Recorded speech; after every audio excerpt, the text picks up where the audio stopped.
to the cloud. Perfect. Well, good evening, everybody. Welcome to this month's office hours. With you, as always, Jorge Riera, your publisher champion.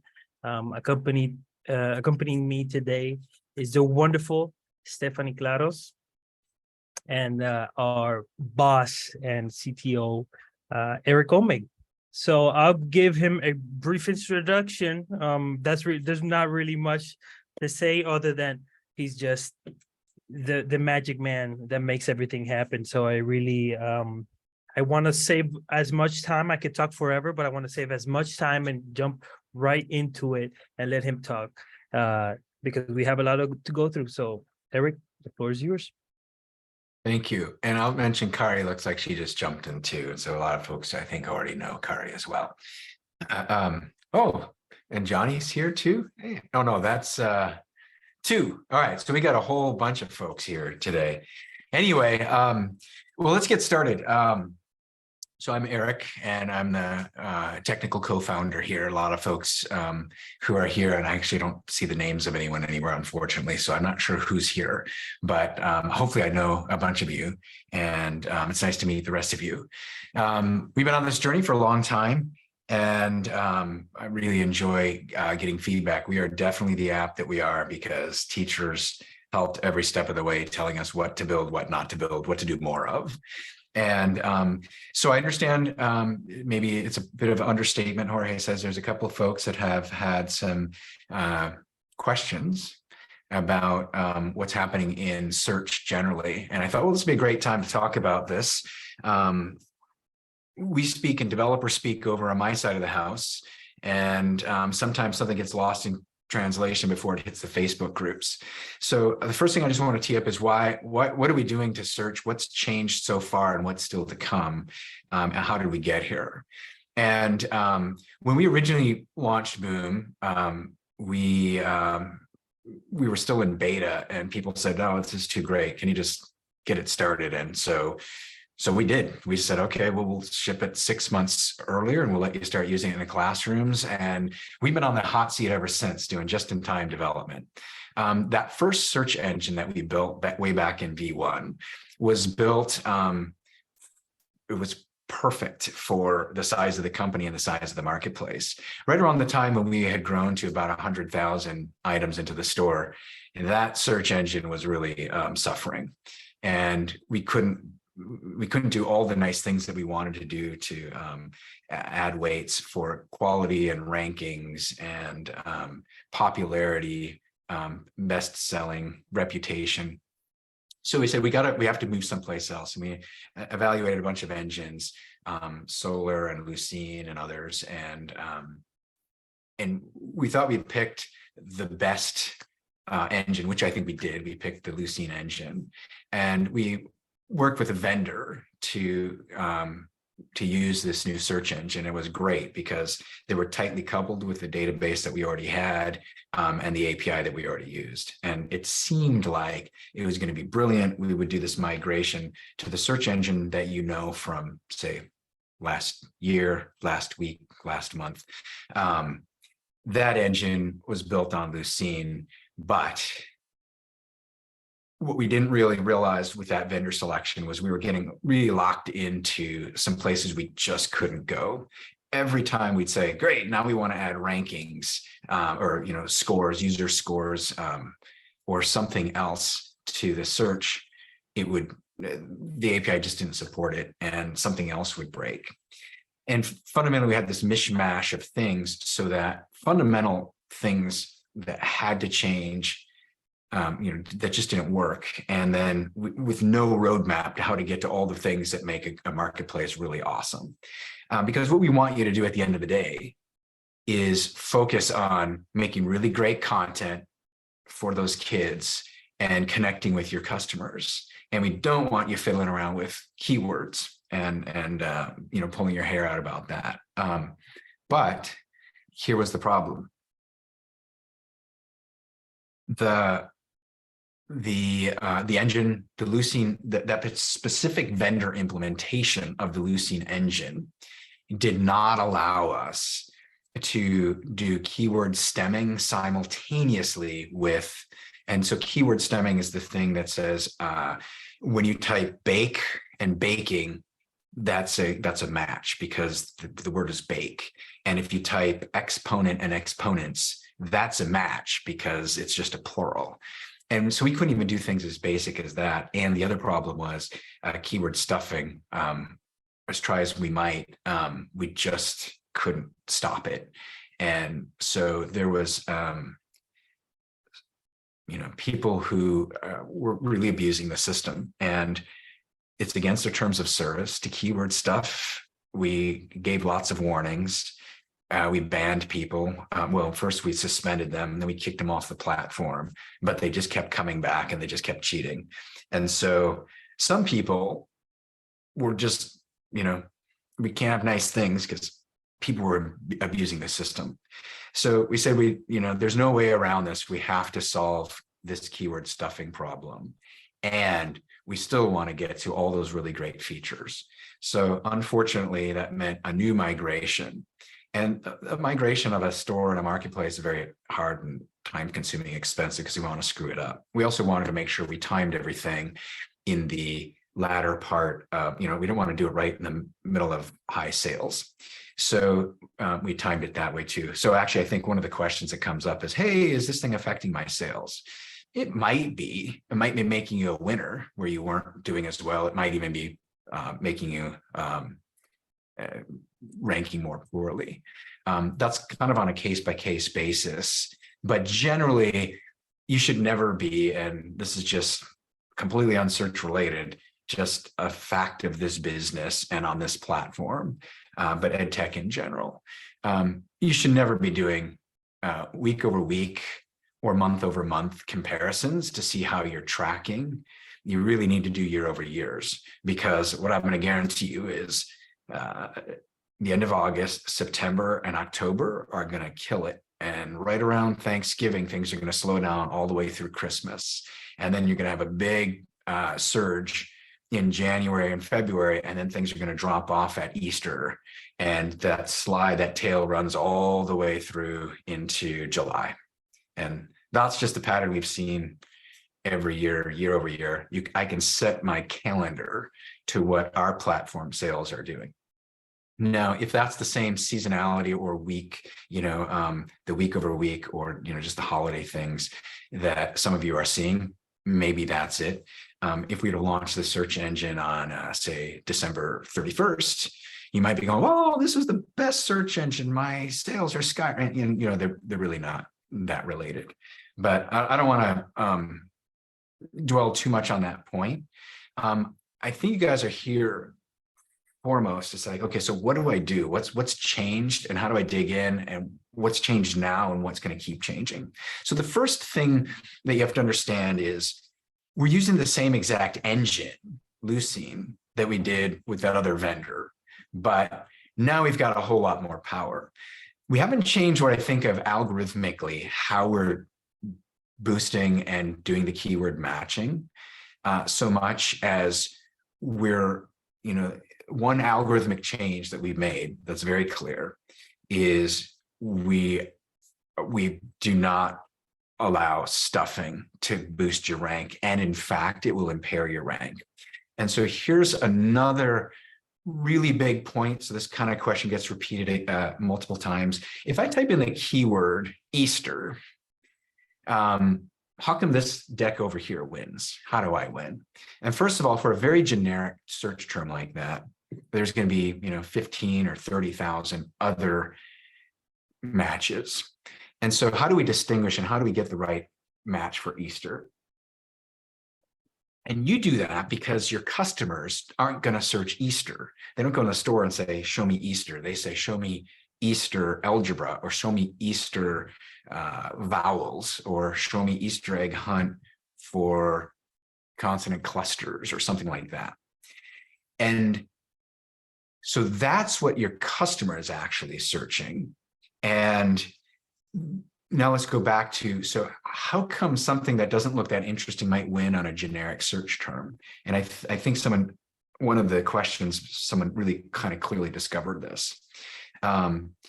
And the answer is pretty simple. For Easter, if we think of how the algorithm works underneath, if your title is Easter and nothing else, and you have one keyword and it's Easter and nothing else, and you have a description that it says Easter and nothing else, then you have 3 words that are all Easter that describe your product, and it's not diluted with any other concepts or keywords. So if someone types Easter, you win.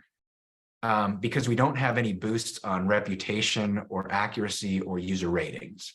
So that deck wins because that deck is all about Easter. What's the most relevant Easter deck? That one. He did not dilute his brand with any other descriptions.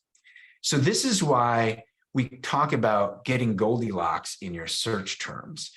Think about how your buyer is searching so you can put the right set of terms, but not too many. Because if you start diluting it, and you say, well, I wanted Easter, yes, and I want algebra, and I want binomials, and then you have to start thinking, are you going to also start dropping in other things like, flowers or ring around the rosies or something in your keywords? That's going to dilute, and you will now score below the person who just said algebra binomials. But if you wanted Easter and ring around the rosy, you need to put those in there. Another question, I'm going to pause here too. Let's see, do I have a chat window? Jorge, you feel free to pop in at any time if something comes up on chat, if there's a clarification that's needed. Otherwise, I haven't seen any questions, but feel free to okay, I'm going to keep powering comment. on. This is where it gets really good. Okay. Yeah. So I think fundamentally people are going like, tell us what's the secret sauce. And, Google doesn't tell me that. Oh, by the way, we just had this really fun, interesting thing where Apple was, in their store search, we had to wait for their delayed store search update. So we were not showing up in their store rankings for boom cards for a couple of hours. I think that was yesterday. Actually, I can't remember. The days are all blending together. No marketplace really wants to tell you exactly, but I do want to really hint to you strongly that all the time since day one, we've always weighted keywords with the highest weight. So what does that mean? That means if you put Easter only in your title, well, that's important. If you put Easter only in your keyword, we consider that more important than that you put it in your title, because we thought like the keywords is your place to really message to the computer privately what this deck is about, the most important things. So keyword, that's it right there. You really need to make sure that your keywords, and you get 100 letters, that those letters matter. So a lot of people get stuck around, do I need a comma to separate them and all this other thing? And the answer is no. Just use a space. If you put comma space, you're just wasting commas and you're losing the ability to get more value. Now, if you don't need all 100 letters for your keywords because you're very targeted in what you're doing, don't use them. Don't say, oh, I better fill up all 100 or 99 letters, because that dilutes your brand. So somebody that said Easter algebra binomials, and that's it in their keywords, may beat you because you wrote Easter algebra binomials and you put a whole bunch of other things in there that weren't really germane to what your customer would have been searching for. So my biggest, strongest guidance is focus on the keywords. Now, we are going to do something that came up, and I want to acknowledge this. I think you guys are great, right? We some people say, yeah, we listen to the customers. No, we're really listening to the customers. And you guys say a thing, we try to fix it within hours if it's a problem. We try to fix it within days if it's not a Sev 1 critical. And then if you just give us ideas, we're always thinking like, oh, how long is it going to take us to build this? What can we do to help you out? So someone made an observation, probably Easter, I don't know which keyword they were looking for. And they're like, yeah, this kind of just doesn't look good high quality, and it makes everyone look bad. It makes the platform look bad. like, why did this guy win? And the reason why he probably won was he had just the right set of minimal keywords. So the engine said, he's the most relevant to that very generic keyword or phrase or whatever. And when we were doing this before we launched the migration, we had a bunch of folks sitting over here doing side by sides, 2 windows up.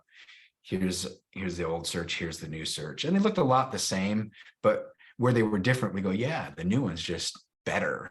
Like, this guy moved down, and we say, why did he drop down? Like, he won. Why is he? And you're like, oh, keyword stuffer. And then, Brittany would have to, excuse me, maybe shouldn't be saying names, a very nice agent on our side who carries a big stick would have to go message the seller and admonish them for doing that. And then we'd look through some of their other content. And that is, gets us to, another interesting point. We built an entire reporting system for copyright violations, for content violations, for errors. And that has worked out wonderfully. We built this great two-way communication that's in-app, so we can immediately pull stuff, we can modify stuff, we can ban stuff, we can lock and unlock, we can escalate and have back and forth. Anyone in the community kind of helps police by reporting things, and then our team goes and reviews it, as well as doing all their own independent investigations. And we want to use that, right? So we've already got this great system, and then we want to use that to help drive some of that reputation. Because my list is long. I'm not going to go through all the ways that people are gaming the system or cheating the system. We want the best buyer experience, right? We're here so teachers can find the most relevant content quickly, so they can find the things that their kids need, so they can get good quality. And we're not about trying to reward gamemanship. We've had to kick sellers off the platform. And we've been learning as we go along. We just turn off their membership. We expire their membership. And then, hold on a second, Mary has something. Yes. So Mary says I should be more positive when I'm talking about how we had to punish these people. So maybe I won't go into all the different ways that these guys and all the different things that we've had to do to cut them, to circumvent them, and just say it's been fantastic.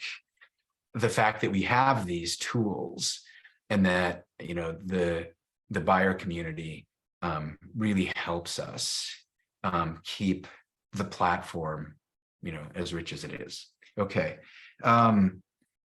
So Eric, something I want to also, there was a question already asked there's a specific question and answer section in the chat. So anybody who has questions, please refer to that section. And there was a question as far as reviews go, is it in the works to have an easier way for teachers to leave a review? And I think I can answer that, and then you could expand. Go ahead. But I think that's go ahead. part. Please, go ahead.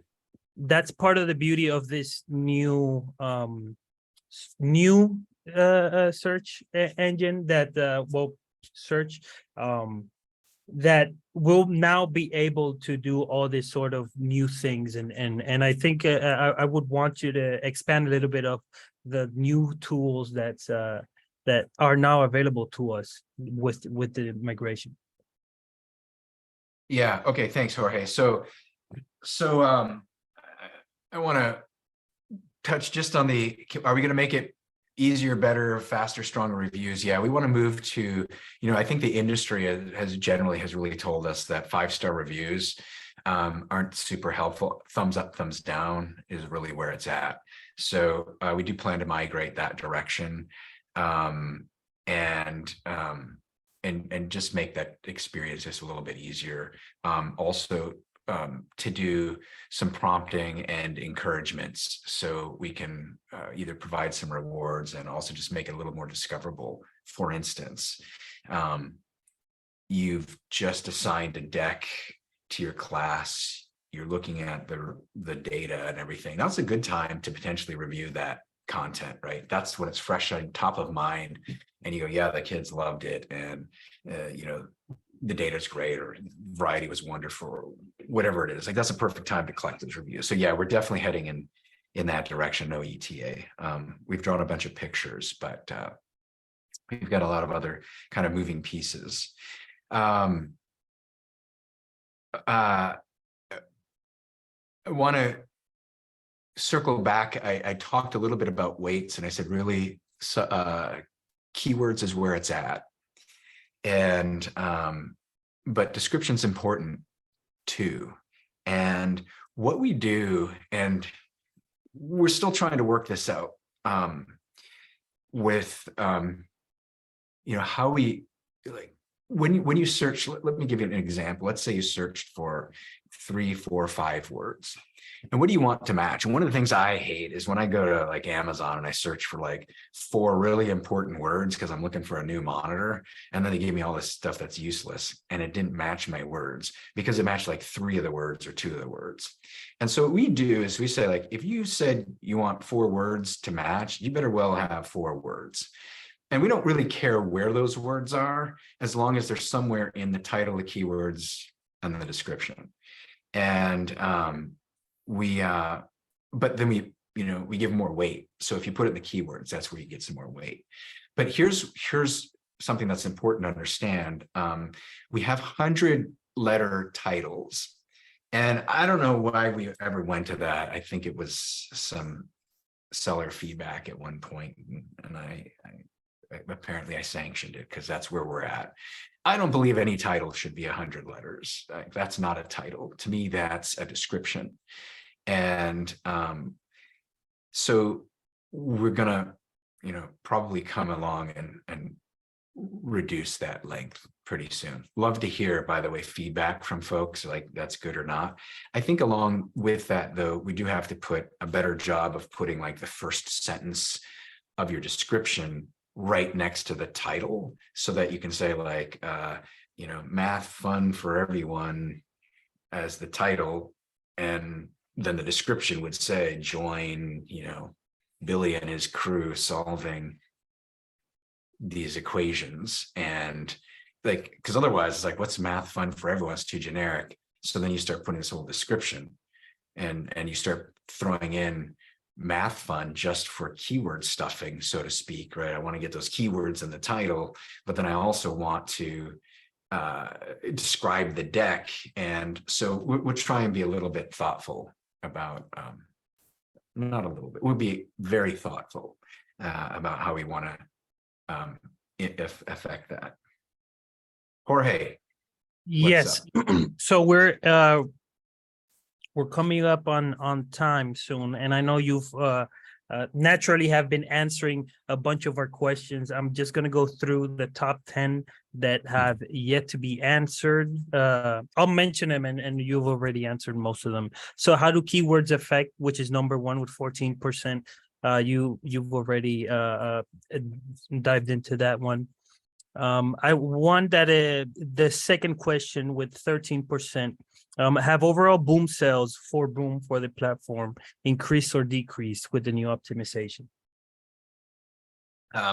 It hasn't changed our sales. It has not changed, and not a little, not a lot. It hasn't changed. And here's something that's really important to that again. And I have to say, you have to do your comparisons year over year, not week over week. So if you were to say, well, hey, what happened in Easter? I got a really great view of the best seat in the house. I can look at all of our servers that are running. I see how many kids are online. I see what the activities run. Like, I got a great dashboard, and, you know, in the evening, it's very quiet. Middle of the night, nothing's happening. When there's a holiday, I'm like, oh, someone's having a holiday. When the server is running at like half speed, I go, oh, I think the East Coast must be doing something. Right. So that's the picture that we have. And sales really tracks that same behavior. So if I want to see how much sales are, I can just go look at the server farm, and I told you I can set my calendar to that sales cycle line, I can also, predict the sales volumes based on the usage volumes on the servers. And I haven't looked today, but it's Friday on this week when some people are on holiday. I'm just guaranteeing you it's a light day. Okay, keep going. What's the next question? Perfect. The next question I have here. Can I pop in with one that I'm Sure. seeing in the Q&A? That's about descriptions. You mentioned the one word Easter, Easter, Easter showing up first for Easter, and it's making people think that they either shouldn't include a description or that they should include one word descriptions. Can you speak to that? Yeah, for sure. So here's what I'm going to say, and I'm going to be really broad on this. You should specify all the grade levels for which you match properly and not more than that. We currently I don't think we have a penalty for overmatching on grades, but hopefully in the future we will. So if you're really targeted for second and third grade, but some people use it with fourth and fifth grade, don't put second, third, fourth, and fifth grade. So minimize the number of grade levels you pick. And we were trying earlier with the other engine to get, the one we just retired, to get boosts based on if you had only one grade level, you'd get a slight. If someone said, I'm searching for second grade and you were second grade, that was a perfect match, we'd give you a slight boost for that. Whereas if you were second and third grade, you would not get any boost for that. But that's not how it works today. That's something that we want to come on. And I call that really, it's the nudging, right? So think about the algorithm works like you have filters that hide everything that could be grade level. Like if someone's searching for third grade and you're second grade, it's not going to show up. Then we have keywords, and some are boosted a little bit, and that helps you show up. And we're going to touch that again because of Kari's question. But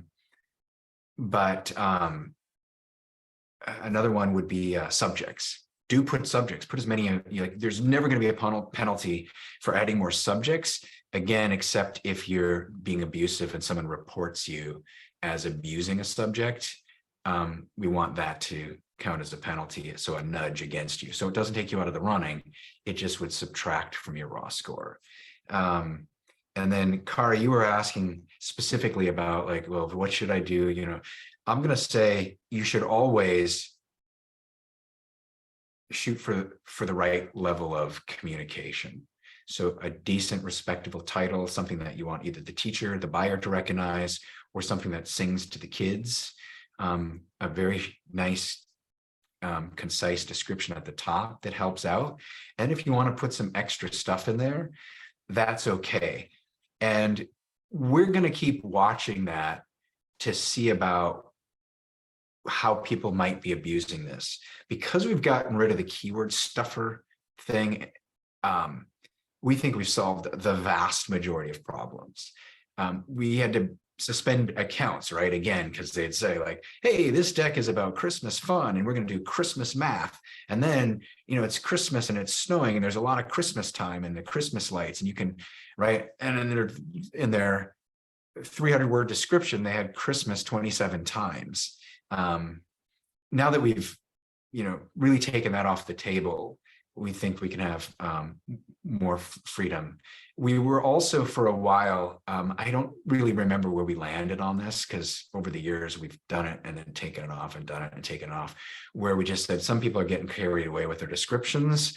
So we're just going to truncate it. You can have as long as description you want. We'll show it all on the screen, but we won't index it all. And of course, Mary says wait a minute, people are putting maybe some important things about which standard they support. We got to get that back in there. So they're oh, okay, well, we didn't think about that. Speaking of things that the engineers didn't necessarily think about, hashtags. So I just learned through Jorge how hashtag sales work. And I'm wow, okay, you know what? That's a lot of work you guys do. That's really neat. I love that. But so we want to really actually build you a tool to just make hashtag sales better. But, it's definitely one where like, yeah, okay, you want the icon, the title, and the price to just update. So we'll get you there, and we'll try and you know, do the right thing. The first thing that comes out of my mind is, as soon as we say, hey, hashtag titles get auto updated, I know 7 people who are going to go, great, my hashtag is fake and my title is dancing Christmas trees for math. And then, oh, that didn't search very well. Now my hashtag is fake too. And right. And so like everything we build, we're always, building it so it works. And then we're also trying to think about how someone's trying to second guess us and trick us. So it's an arms race. We are running over, but I just want to answer one question related that I think a lot of people have. And I want to ask you, how are decks impacted by editing? That's the third question. And I think there's a lot of confusion on that, if you could. Yeah. I thank you. That's actually really good. So one of the things we were trying to do before we did what we call lazy updates or delay updates was whenever, as you all know, when you edit a deck and you fix a typo, that's instantaneous. Every purchaser of that deck just automatically has that in their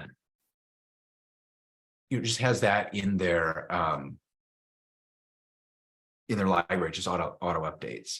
Well, the problem was there again, the keywords. So I don't know how many people in this room did that, but what they do is they make a deck and they publish it, and then they just edit keyword search, edit keyword search, edit keyword. Hey, I'm at the top of page 1. I'm done, right? And really great for their store sales and discoverability, not a great buyer experience. So then we said, okay, look, you got to at least unpublish the deck to do the thing. And so as soon as we built in this, what we call lazy update or delayed update, now we didn't have to do that anymore.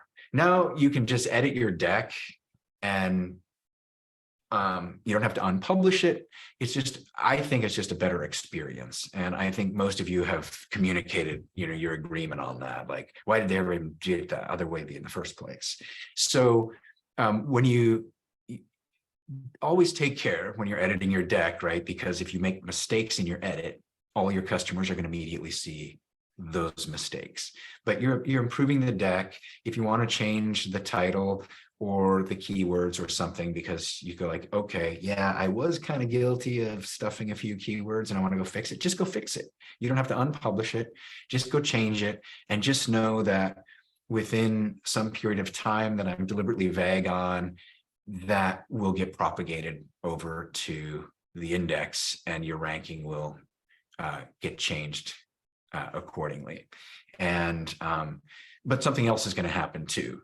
You're going to make a change over here and maybe 10 other people made other changes, and at some well-defined time periodically throughout the day, everybody's changes drizzle into the new index, and then the rankings might change just a little bit based on that.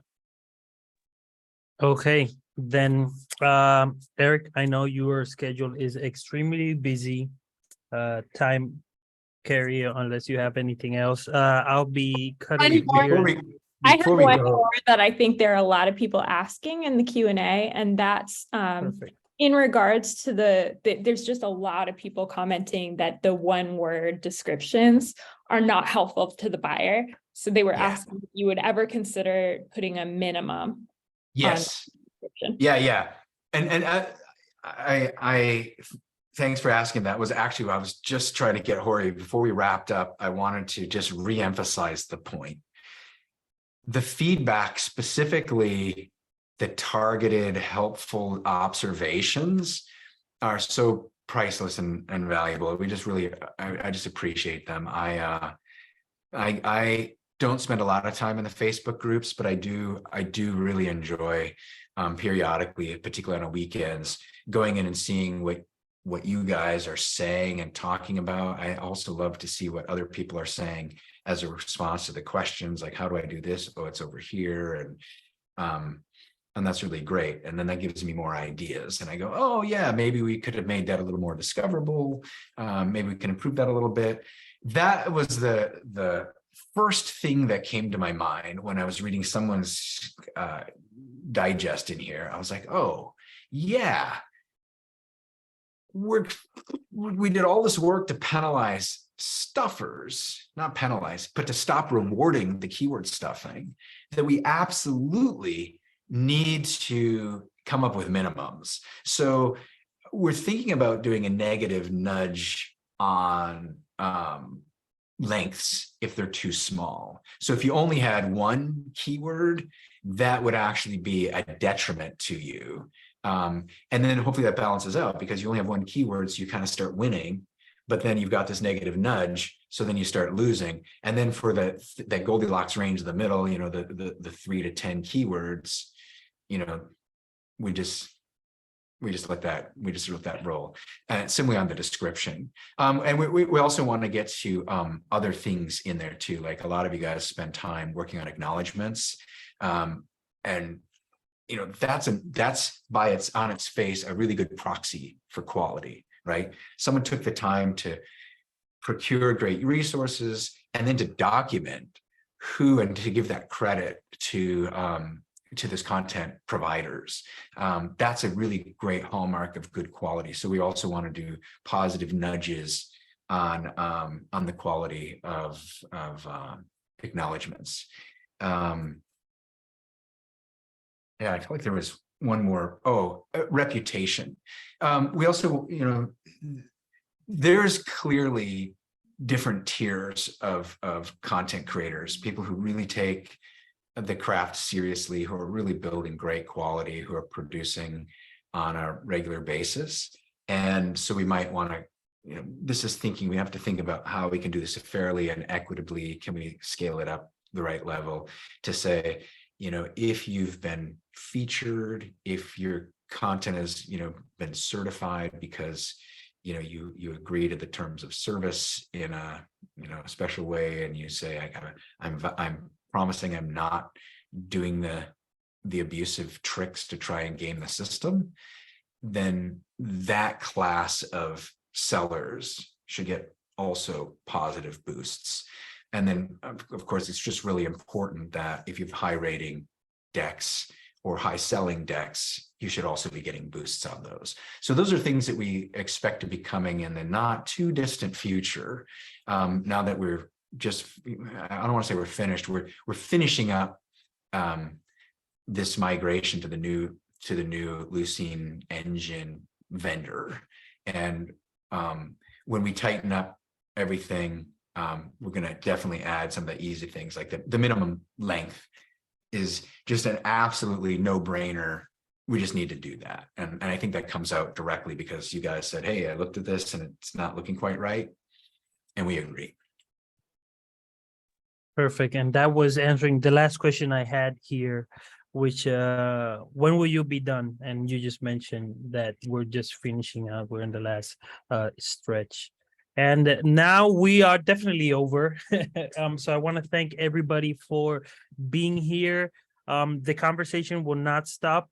We will continue having more conversation on anything that is still that hasn't been answered here will definitely be answered in a publisher email or definitely in the Facebook groups. So I want to thank everybody for the honest feedback. I keep on saying this again and again. I really, really appreciate, we really appreciate the feedback. That's our only way to know if the stuff we implemented is working as intended.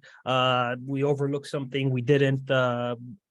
Great new ideas. So those Facebook groups are really vital for us to keep an eye on the pulse on the community. So I'm honored to be part of that, the good and the bad, of course.